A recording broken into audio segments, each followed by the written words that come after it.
Good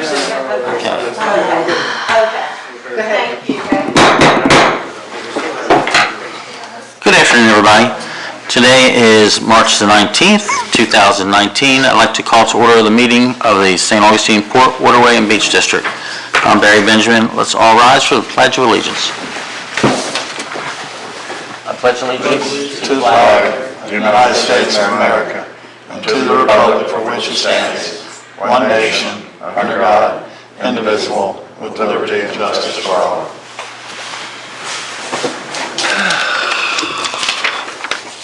Secretary, call the roll. Commissioner Benjamin. Here. Commissioner Rivers. Here. Commissioner Way. Here. Commissioner Brown. Here. Commissioner Flowers. Here. Okay, Secretary Treasurer's report.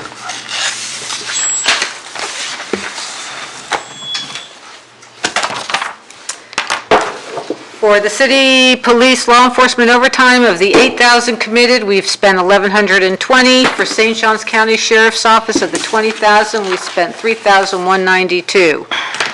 For the derelict boats, of the 14,000 plus, we've spent 9,031. We did pay for the COs of 25,000. The regatta lights, we paid the 3,000. Artificial reef, we have not used anything. The marine electronics, we paid the 12,335, and we haven't paid anything for dredging yet.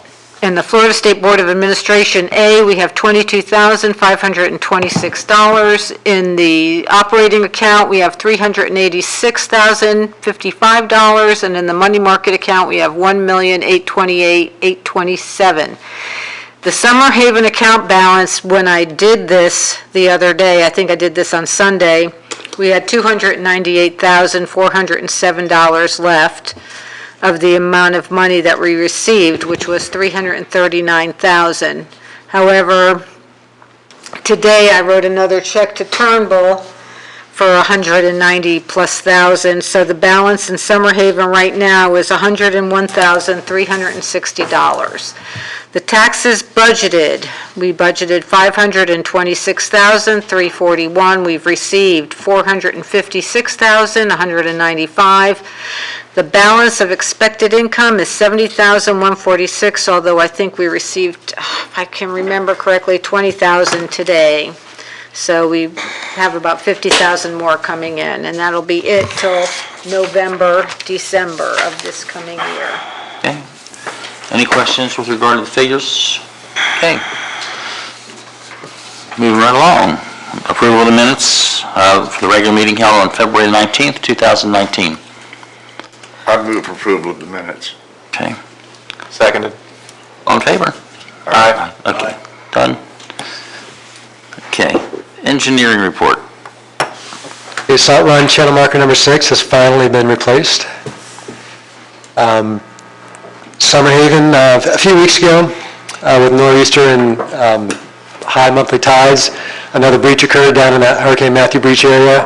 So when I went down there to check it out, the breach was about 75 feet wide. So in order to prevent another Matthew breach from occurring and that thing getting very large, I directed Turnbull to spend up to a day plugging that breach, and then the county came in and gave them enough money to spend 4 more days out there to stabilize that area. So that is one more. The money that Turnbull spent is coming out of about $20,000 of unallocated funds that we had, but it is within budget, but it will be in the next change order that I will need you to sign. It's $4,503. I don't believe you have to vote on it. I believe because of the small amount, the chairman can sign it, but I just wanted to let you know what has happened down there. They have had some delays with equipment and with the high tides, so they will not be done at the end of this month. That'll be done more towards the mid to end of April. But they have started the shorebird monitoring that is required now on a daily basis. How are the birds doing? Are they coming back yet? They're not going to come back this year. They're not coming back? Cool. Okay. That's not funny.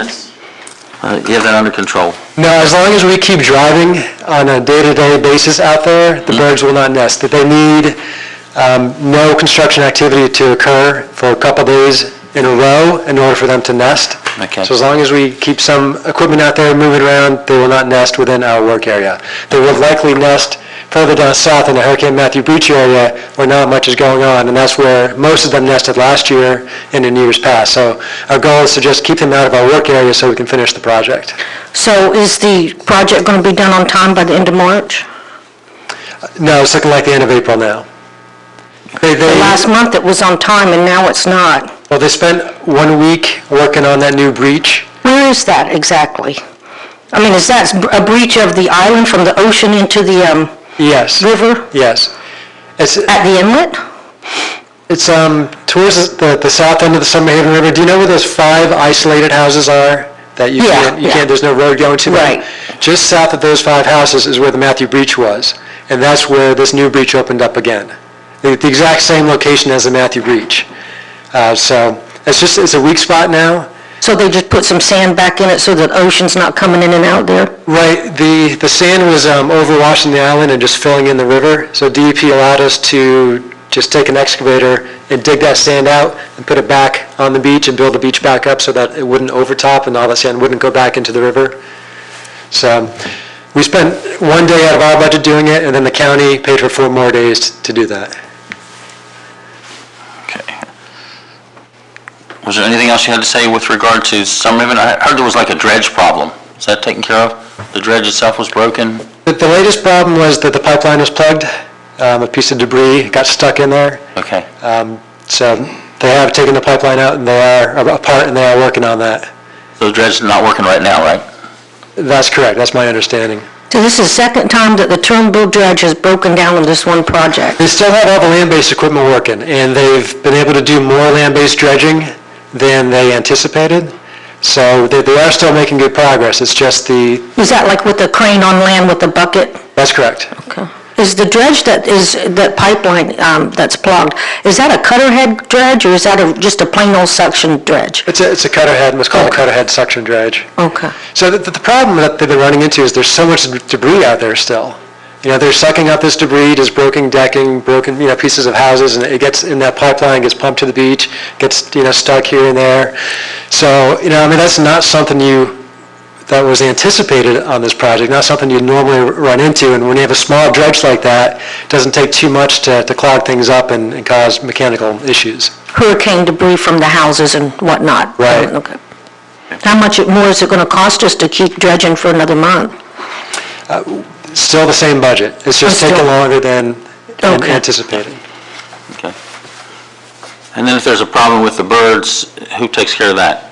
With regard to the time that if the permit needs, the permit's extended till what, December now? The DEP permit's going to be 2029. Okay, so time that on that one. So yeah, we have a lot of time. Okay. Okay. Let's see. Any other questions with regard to engineering? Nope. Okay. That's all you had? That's it. Okay. Old business. Friends of Summerhaven, did you guys have anything that you wanted to add or ask any questions? All right. You okay? Okay. All right. New business. Briefing of Army Corps of Engineers regarding the Inlet study. Mike Cullum.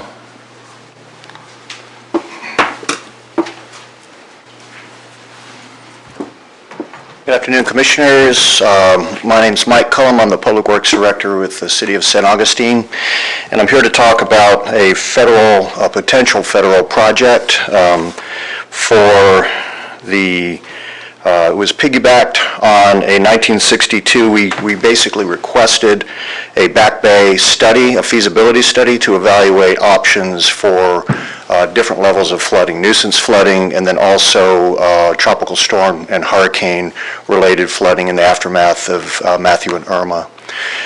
These types of programs, if you have a repetitive flooding event like we have had, unfortunately, they can get authorized through different programs. And this one is through 1962 Act, which essentially was focused on beach erosion. So all the work that the county's doing was authorized through this. But there is language in the authorization that includes the shoreline, and I'm quoting, the shoreline in the vicinity of Matanzas Inlet and adjacent shorelines as may be necessary of the Matanzas River and adjacent shorelines. So you've got the Matanzas River inlet and adjacent shorelines, which would include the city of St. Augustine. So based on that, the request was determined to be authorized, and so the next step is the funding.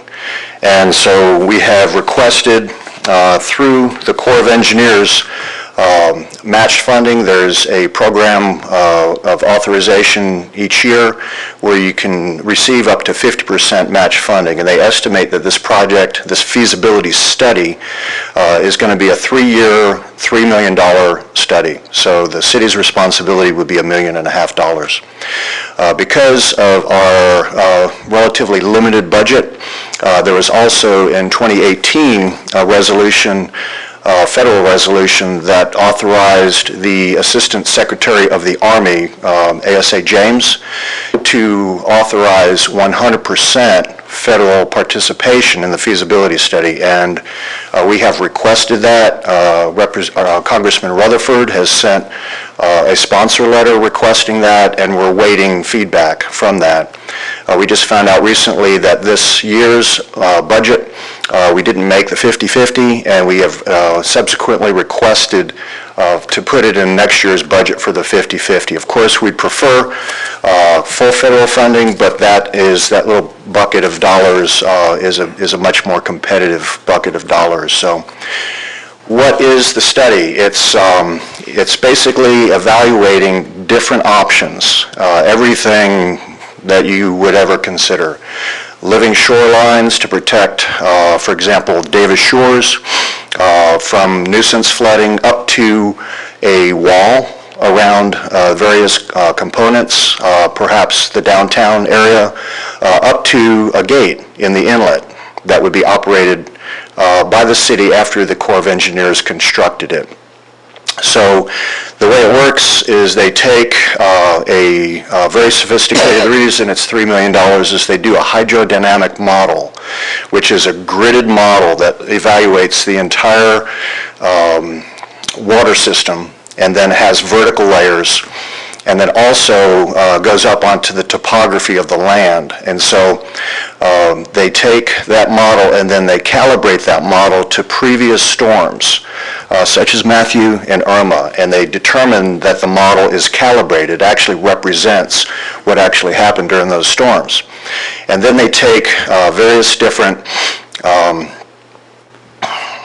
tropical storm and hurricane levels, so, Cat 1 up to a Cat 5. And then they also put sea level rise on top of that. So if, for example, a 50-year sea level rise may be about a foot or so. So they build that on top of it. And then they determine what will flood during those different levels of storms. And then they evaluate the value, the economic value of the resource that gets flooded. Say, for example, if downtown St. Augustine gets flooded and we have 3,500 historic structures, then the value of those historic structures plus the trickle-down effect of what is the economics associated, or what are the economics associated with those structures. For example, hotels, lodging, dining, various different components that can actually be added in to give the economic value of what you would be saving with each of those levels of protection. And if you come up with a greater than 1-to-1 ratio of benefit to cost, then those options qualify for 75% federal match for the design of those and also for the construction of those. So it would basically be a decision by the City Commission what level of protection they would like to do. Of course, there's been some controversy. I think our former mayor talked a little bit about, maybe about a year ago, about a gate for the inlet. That's a possibility in terms of an evaluation. And what that would do is that gate would be open 99.9% of the time. We would have a storm coming in, and during the rising tide, when we expected the flood to come into St. Augustine, the gate would be closed, maybe the last half of the rising tide, and then through the next half of the falling tide. So it would be a period of time, a very short period of time. It'd be modeled after the Dutch. For example, if you all have looked at what the Dutch have done, they built a huge system that they've only used once since the 1950s. So this would be protection, kind of an insurance policy against a Matthew or an Irma type of flooding. So we have a lot of hurdles. This is in the infancy. There has not been a scope of work developed for this project, this feasibility, and it's called the Back Bay Feasibility Study. And quite frankly, I'm here to get input.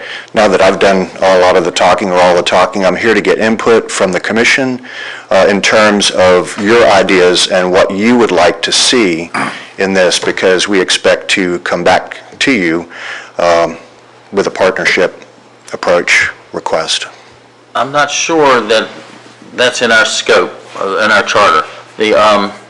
Our attorney's not here today. He had to be out, so I'd like him to hear about it more so than, I think it's beyond my capabilities of determining whether it's in our structure and our charter. Okay. It sounds like part of it is, and then some parts of it aren't, and it doesn't sound cheap. No, sir. I think it's very exciting, Yeah. especially if we can get it for, I mean, if they won't do the full funding on the study, would the city be able to pull off the additional monies? We would look for partners for that. There's recently been a study started in Miami and Miami Beach, Miami, and essentially Dade County is now part of Miami. That whole portion, that whole conglomerate of municipalities and county have put their funding together to do that. So To get that same kind yeah, of study? we've had some very, very preliminary discussions with some staff from the county as possible partners on that. Did they seem interested in that, the county? They're not disinterested in it. I wouldn't say the door's shut, but we also are going to pursue possible Florida legislative funding. So the feds need to have a 50-50 cost share. A sponsor, the city would be the sponsor, kind of like the Everglades, the St. John's, or the South Florida Water Management District is a sponsor, the local sponsor for that, for federal funding for the Everglades. We would be the local sponsor, the city would be the local sponsor, but it certainly could be a conglomerate of partners and folks that would share in some of the funding. When do we expect to know back Well, from the federal side? that's a really good question. We just got the no back, N-O back, from them about a month ago in terms of this year's fiscal funding. So we'll have to wait until next year about this time to hear back on the request for this next budget that is coming. It would be about a year off before they even got started studying, at least. I believe so, yes. That's safe to say. And then the study would run 3 years. Yes. And then the study would propose, you'd come up with some sort of ideal project or maybe a list of potential alternative projects from that. You have Yes. to pick a project. Right. And then that project would then need to go through, NEPA and environmental review and engineering. Well, I'm just trying to figure out what is the actual timeline? Say we pick Seagates. When are we cutting the ribbon on those Seagates? Is that 20 years from now? And how far out is that? That's going to be... I've worked with the Corps for most of my career, and I think a good, fair estimate would be 8 to 10. Okay. I remember when the former mayor talked about, closing the inlet. Could you explain a little bit more about the concept of the gate? Where would it exactly be? That's still up for design. You're talking about the inlet, the St. Augustine Inlet? Yes, and there would be, the Dutch have two different designs. They have the gates that float, and then they move them into position, and then they sink them with water. And they also have gates that actually lower down. So we have considerations with, with sailboats and things like that we'd need to accommodate. And like I said, if there is a gate, if that becomes if that can reach above a 1-to-1 benefit to cost analysis, then it's going to be very expensive, very expensive. 25% of a lot of money is still, many, many millions is still a lot. So what the commission will need to do is, just as you alluded, is to take a look at all of the options that have a 1-to-1 or better ratio, and then determine what level of insurance and what level of cost share and partnership funding is available to select what they could what we could afford as a community. Study-wise, what kind of figure were you looking for, approximately? It's estimated to be $3 million over 3 years. Okay. So, about $500,000 a year. Okay. That may be manageable. I can't speak for our commission in terms of their priorities. Okay, so $300,000 from us? Sounds good to me. Okay, it can't happen though. Let's see, our budget is like, It's about that. yeah, that's about what our whole budget is for a year. I mean, to for all say of our you projects. can't happen, Mr. Benjamin, I mean, that, you've made a determination for this board right here and now. I know what our budgets are. I see the Okay. budget too. Right.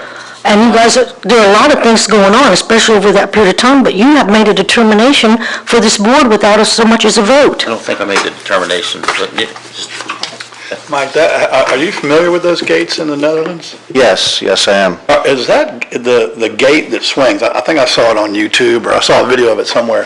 Is that the first line of defense from the open ocean, or are those gates further inland? Because I know There's two. The port of Rotterdam has a giant canal that goes out to the ocean. It was, at one time, until the Chinese economics really took off 10, 15 years ago, it was the largest port in the world. It's basically served most of Europe in terms of a port.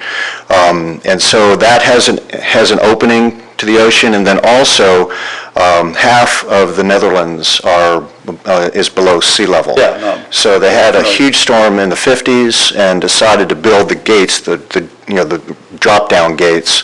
So there's two different types of gates. To be able to have large cargo ships come into Rotterdam, that was the one with the actual Opened gates up. that moved in. And to give you an idea, the arms that close each side of those gates, the support arms, are both the size of the Eiffel Tower on both sides. That gives you an idea of the magnitude. Just thinking of a gate in the first line of defense on the inlet like that. I mean, the force would just be. That's why I was thinking in Amsterdam. That's just spread out. I mean, like you say, most of Amsterdam's underwater anyway.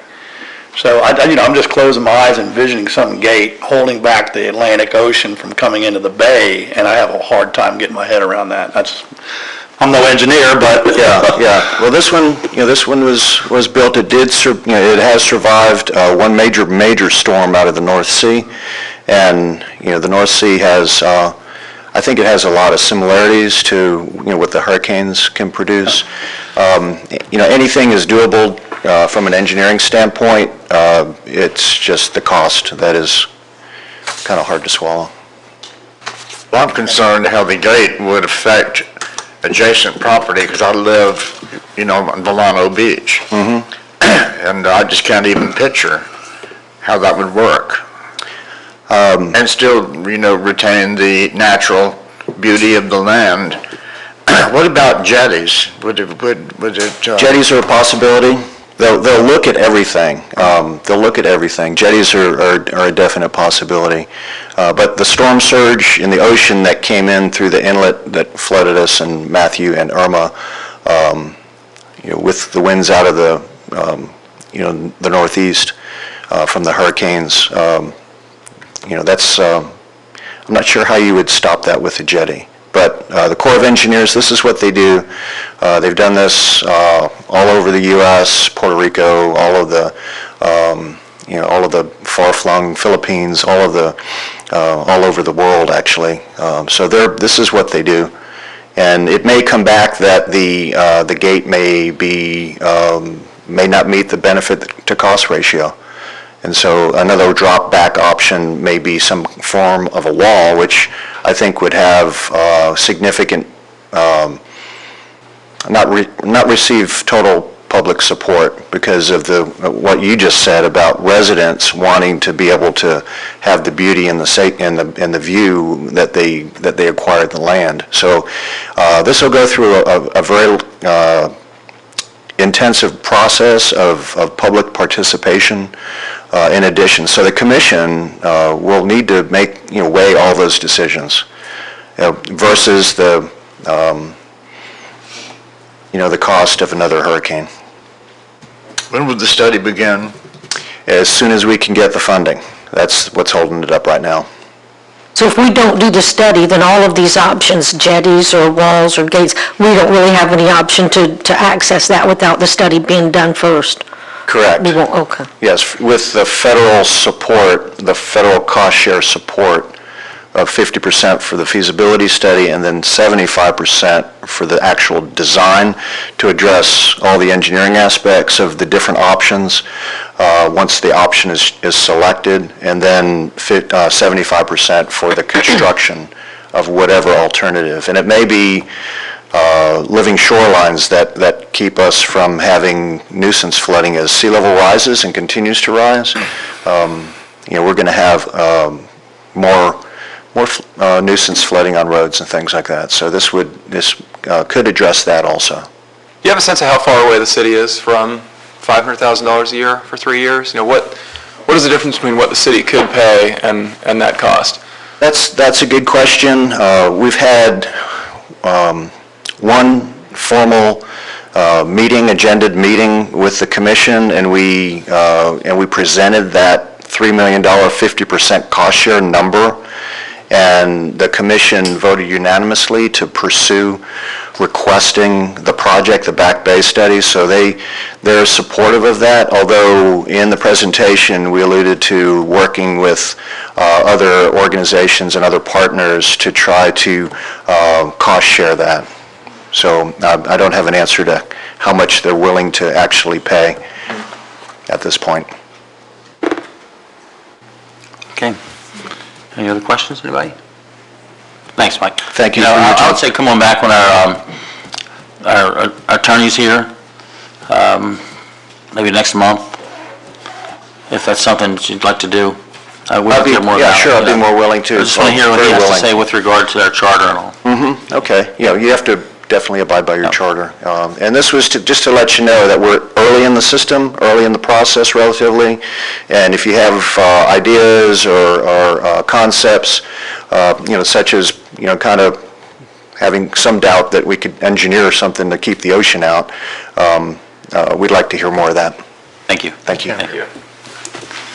All right, let's see. That's it for new business. We're here at government representative comments. Anybody from the government?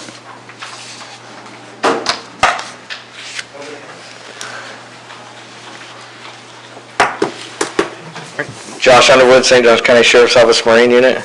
Just statistics from last port meeting to today. We had 171 hours on the water, 72 calls for service, 26 vessel inspections. All the wake zone buoys are in place now, and the zones are properly marked, if you guys haven't seen them. 11 marine enforcement warnings were issued, 5 citations. No new derelict vessels at this time. FWC's not here today, and I know they have 3 brand new ones that are all in the anchorage just off of Doug Crane Park. One of them is 75% submerged, and the other one's on the marshland. And then the third one is going to be submerged here probably after this week. It's almost down. It's on its side today. There's so many boats sunken down there. Yes. And that's all. We had an outreach on Saturday at the Volano Kids Fishing Fair where we had a booth set up. It was in a lot of attendance. They said they had 200 kids that attended, so it was a good good deal. And for training we have coming up, Tuesday of next week, we have our monthly Coast Guard Air Station training. That'll be off of the airport in the ICW, where we'll be hoisting the swimmer back and forth with the helicopter. That's all I have, unless you guys have questions for me. Who's a volunteer swimmer? The Coast Guard actually does it for liability reasons. Okay. Right. Public comment, anybody from the public?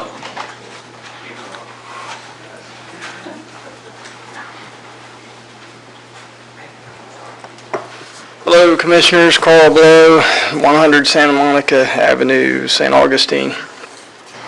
Got a couple things here. I was looking through my stuff, and I think there was some discussion in the last meeting about the famous charts. And I found some charts. So I thought I'd go ahead and turn these over. These were the folded ones. These were the same thing, but just not folded. I was thinking about this, and let me go ahead and hand these out to you. That's like gold. Thank you, sir. Thank you. Thanks. Thank you.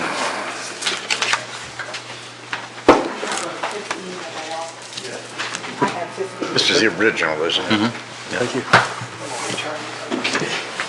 Well, I think we have a lot of these in the office too. Yeah, the ones that are not folded, but I think there were mistakes done on those. Anyway, I worked on this when I was on the board and with Sea Grant, and I don't have a file on it, but I kind of think that when everything was said and done, our cost was about $5 per chart or map. No, it was Sea Grant. We paid Sea Grant, We paid Sea Grant plus. It was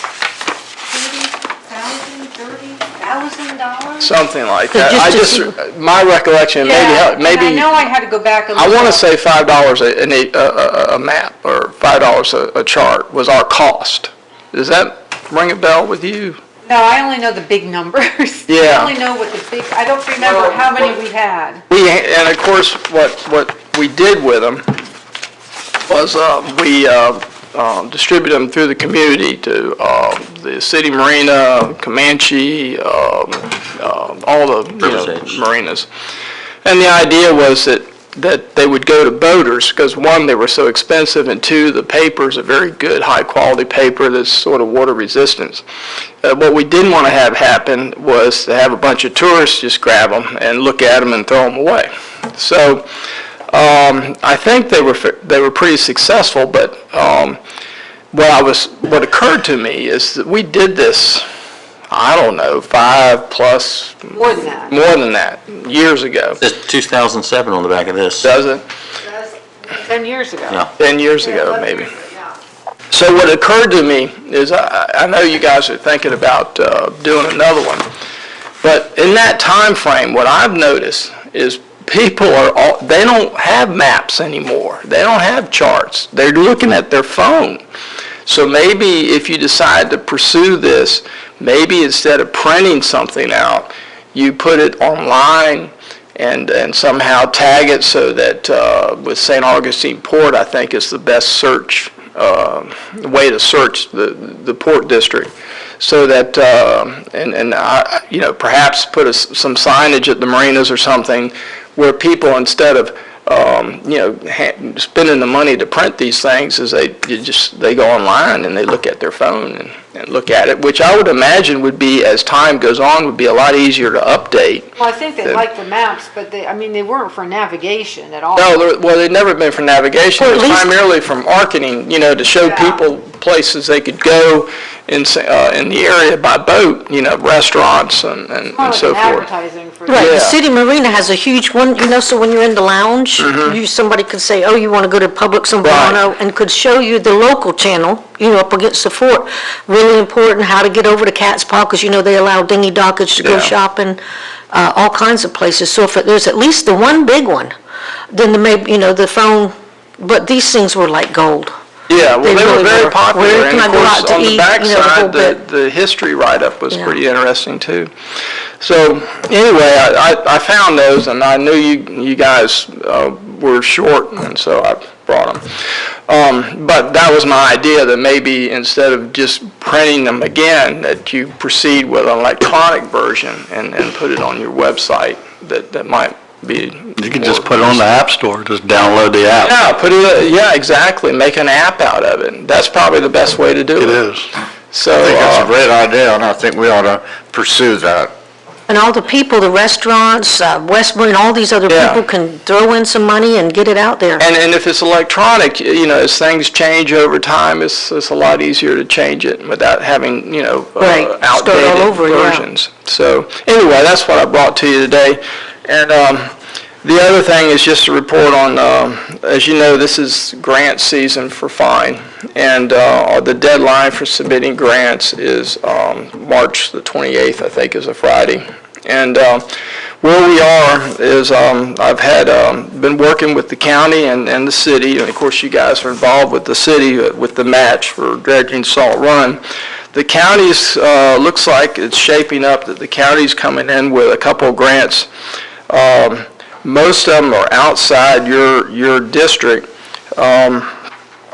Well, this one, Palmetto Boat Ramp, is in your district. They're looking at a phase 1 there for improving that ramp with some dredging and so forth.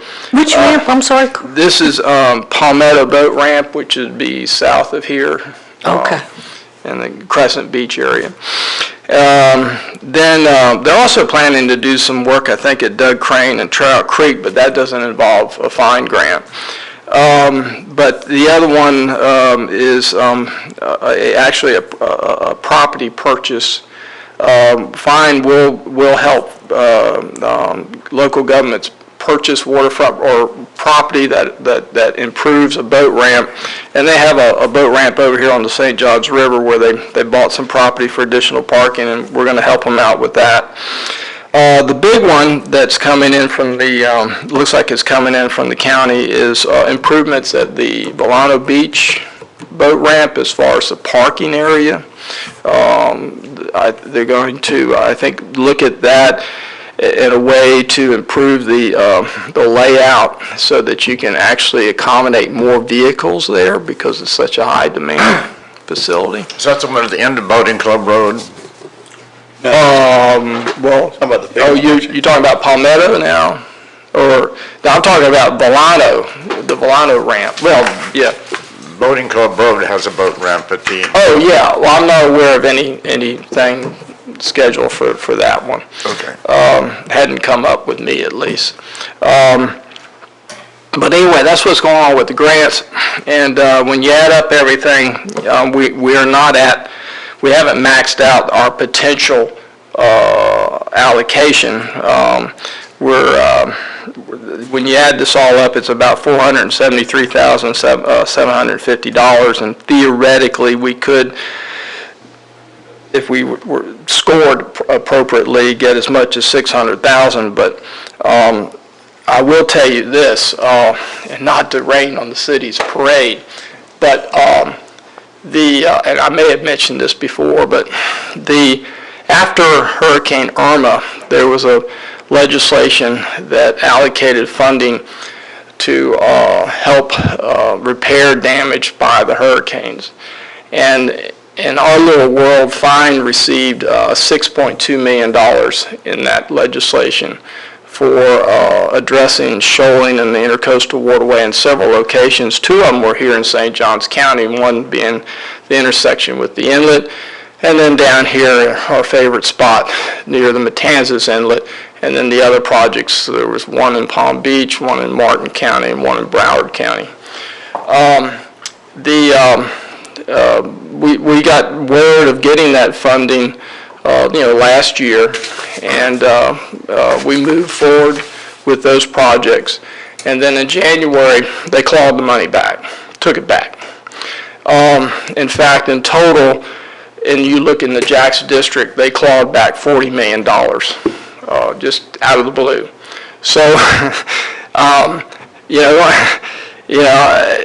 hope you get your Why did they renege on it? No, because money's tight, and I cannot begin to express how competitive it is to get these federal dollars. even if they say Here they're going to again, I give hate to rain on your parade, but I want you to, I feel obligated to tell you that, I hope the city gets the study. I hope eventually the city may get some money to secure the wastewater plant and do some other things. But I don't see you building any floodgates or.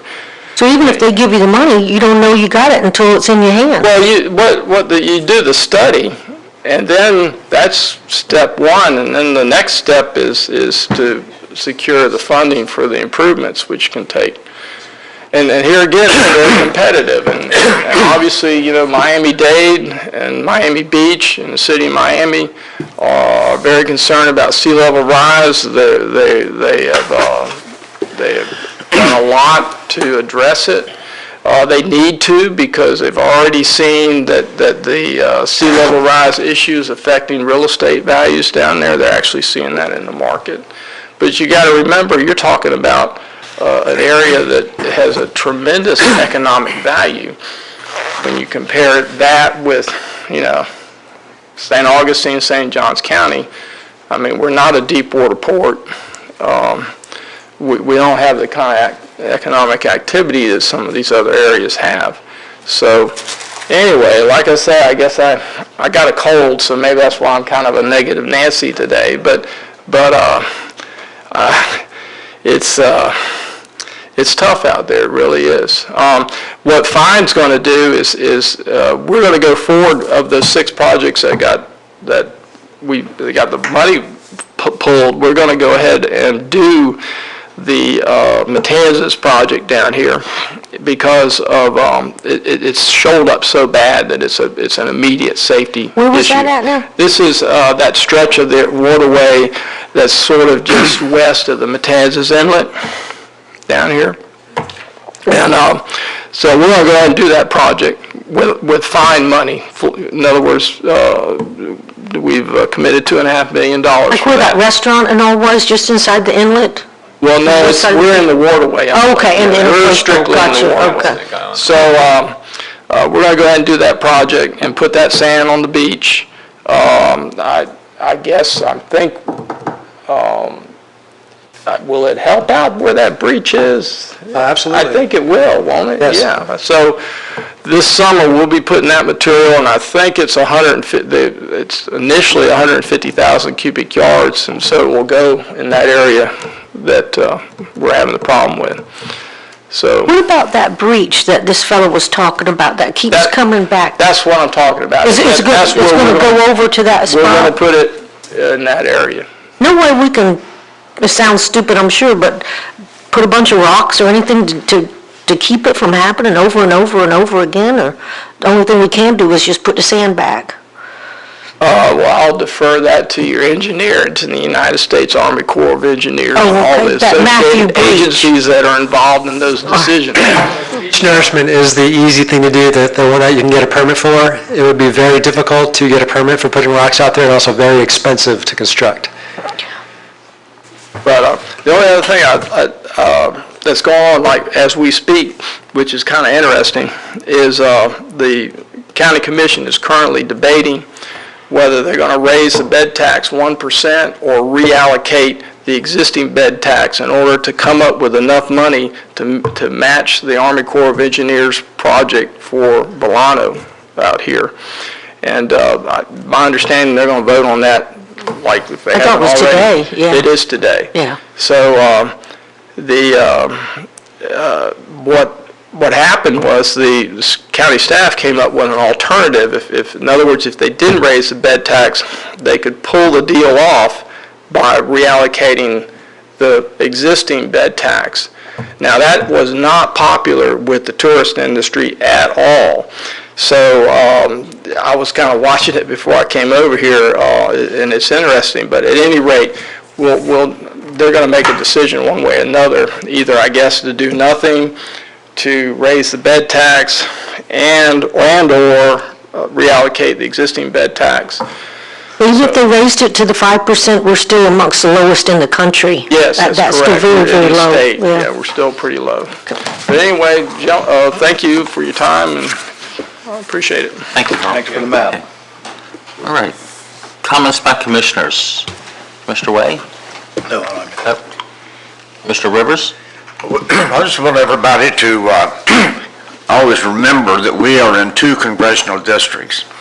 And if we, approach John Rutherford about something, I think we should also approach Michael Waltz, for the Southern, even though it might not be in the city of St. Augustine, but having them 2 work together on any kind of a project is advantageous to our county because we're one of the few counties in Florida that are in 2 congressional districts. Good to know. Nothing from me. Nothing here. Mr. Flowers? Mr. Flowers, what exactly does that mean, we're in 2, St. Johns County is divided in Congressional District 6.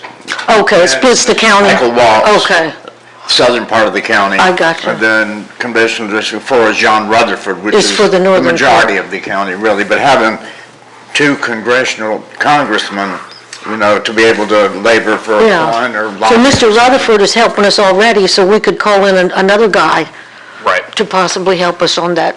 I spoke with Congressman Waltz yesterday about the Volano Beach project, and that may not be in his district, but still, he's aware of it. He's seen the erosion up there, and any help we can get from Congressman, he'll be involved with it as well, although it's not in his district. Okay. All right. Next meeting, April 16th. April 16th, 2019. If nothing else, we're adjourned.